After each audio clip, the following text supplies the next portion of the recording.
Hello বন্ধুরা, আজকে আমি আপনাদের সাথে যে রেসিপিটা শেয়ার করব না হয় আপনাদের কাছে এইটা একটা নতুন রেসিপি। দেখেন বন্ধুরা, এগুলো হচ্ছে বোত্তা শাক। আমরা আঞ্চলিক ভাষায় এটা বোত্তা শাক বলি। আপনারা এটা কি বলেন আমরা জানি না, আপনারা কমেন্ট করে জানাবেন। বন্ধুরা, আমি শাকগুলা ভালো করে পরিষ্কার করে ধুয়ে নিচ্ছি। বন্ধুরা, আমি পাতাগুলা ভালো করে সিদ্ধ করে নিতেছি রেসিপির লিগে।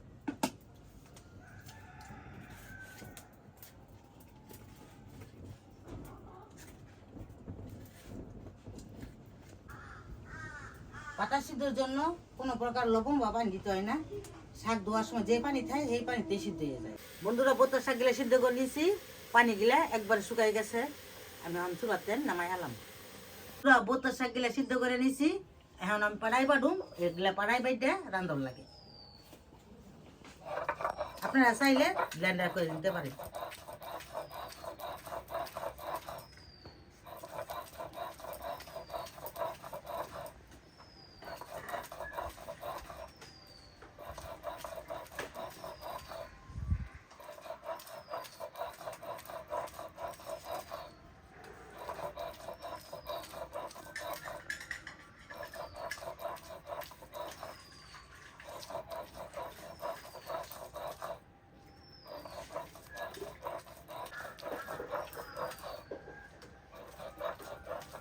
শাকগুলা সিদ্ধ করে বাইদা নিছি।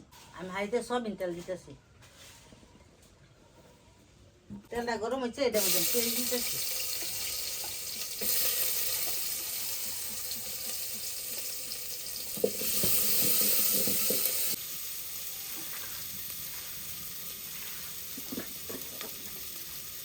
লাল হয়েছে, আমি এটার মধ্যে সব মশলা অল্প অল্প করে দিয়ে দেব।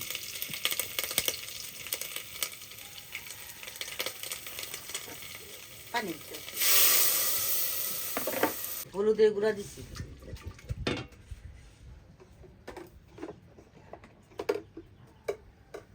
অল্প করে মরিচের গুঁড়া,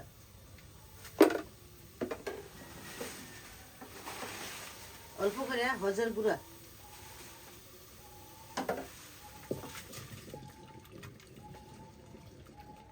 পরিমাণ মতন লবণ দিয়ে দিছি। বন্ধুরা, মশলা গিলা ভালো করে কষাই নিয়েছি। বাইটার হাপাটা গিলা পানিতে ভালো করে গুলে নিব।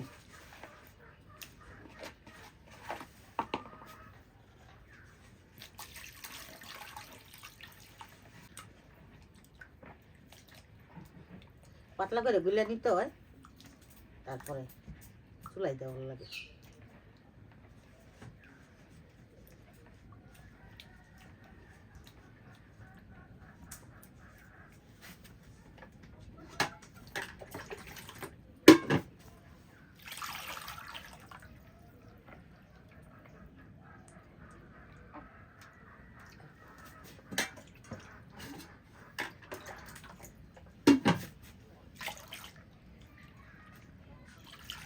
এই পাতলা করে গুলে নিচ্ছি, এরকম করে পাতলা করে গুলে নিতে।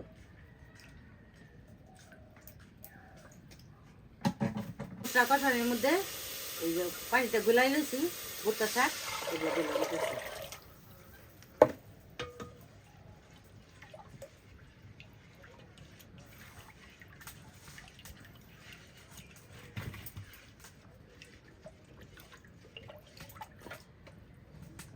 ততক্ষণ গণনা হইব, ততক্ষণ আমি জাল দিতে থাকুন।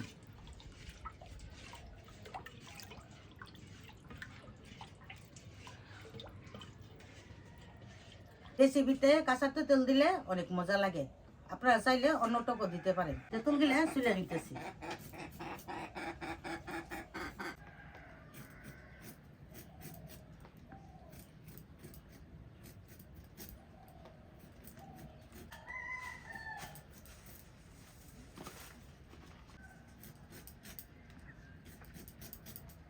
কাঁচামরিচ সিদ্ধ দিতেছি, এগুলো দিয়ে দিতেছি।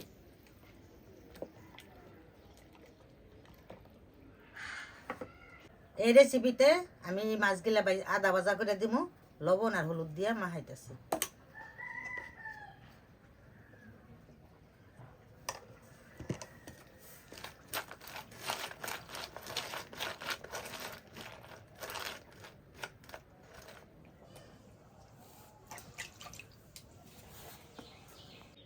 কড়াইয়ে সয়াবিন তেল দিতেছি। মাছগুলো ভাজিয়ে নিয়েছি।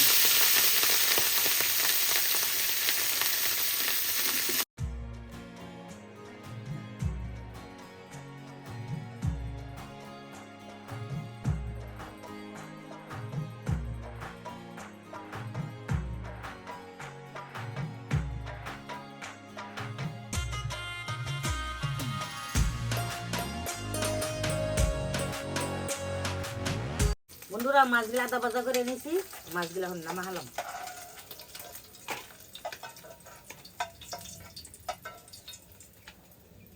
রান্না প্রায় শেষ, ভাজা মাছগুলো দিয়ে নিতেছি।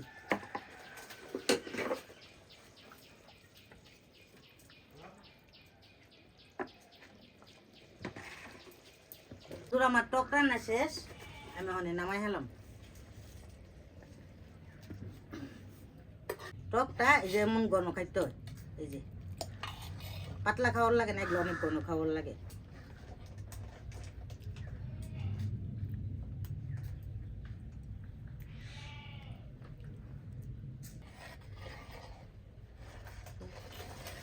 এটার মধ্যে কোনো জিরা গরম মশলা কিছু লাগে না।